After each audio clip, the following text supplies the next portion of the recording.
filling that first man off the bench role player that the Jazz need.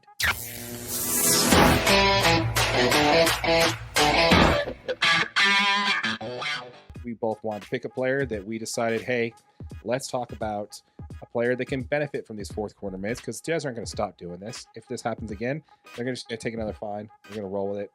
They might put Larry Markin out there for 2 minutes of the fourth quarter and yeah, good.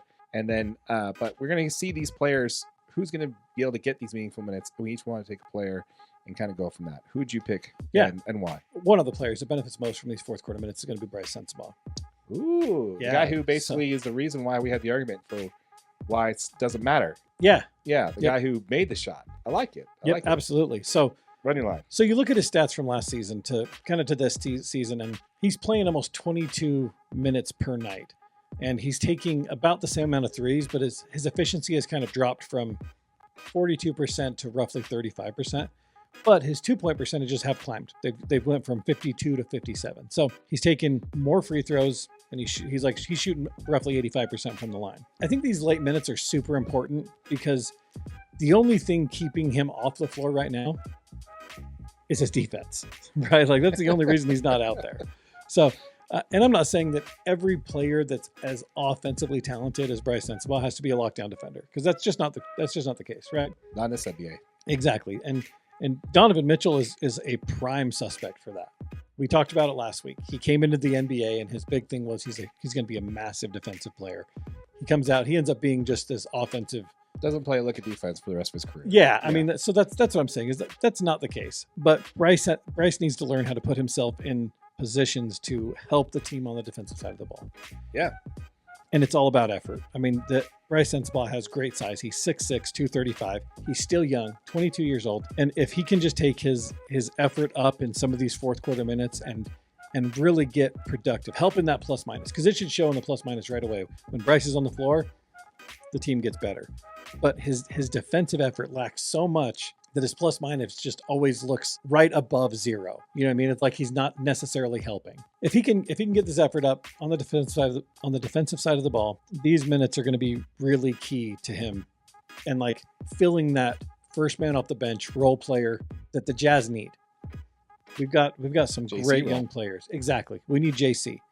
But the thing is I feel like JC played better defense than Sensabaugh does in a lot of these scenarios. Like, not known for his defensive prowess, but JC took it personal when people said that he wasn't a great defensive player. And in the playoffs, JC came out and played some great defense. We had some great defensive minutes.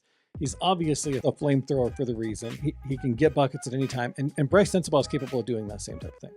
Yeah, he definitely has the measurements to be great defensively. Yep. And one thing I really want to point out about Brice Sensabaugh, this is something we're going to hit on a little bit more when we do a highlight for Keontae, but Coach Will Hardy's really opened up the mid-range game for these players. Yeah.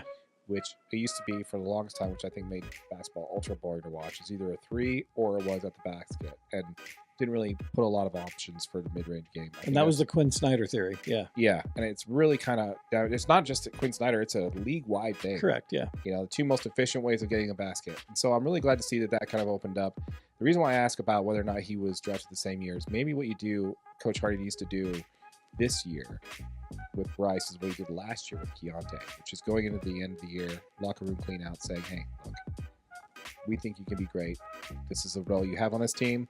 You're going to be the first man off the bench. You're going to be the six-man year candidate for our team. We need you to step up on defense. Yeah. Put in the effort, stick around in Utah, and then do your off season. Yeah, commit to playing here. Yeah. Absolutely. And we see what we can do. And I think that's exactly what could happen for this player. Because, like, you're right, dude. It's all there. Yeah. It's not like he's 6'2". You know, this guy has the size. He has the athletic ability to play defense. It's just effort, man. Yeah. Absolutely. Love it. Absolutely love the idea. Yeah. We want to hear from you folks. Let us know what your thoughts are in the comments down below when it comes to either Brice Sensabaugh or Cody Williams. Do you have another player that you think the Jazz should be focusing on and getting those fourth quarter minutes to? We'd love to hear from you on your thoughts on that in the comments down below. As a reminder, folks, we did start a channel specifically for you, Utah Jazz, called Utah Jazz DNA. All of our Jazz content will be posted here first. So if you're watching this in our live stream, be sure to join us. If you're listening to this on our podcast on audio, be sure to check out in the description Utah Jazz DNA. It's a channel dedicated for all your Utah Jazz content.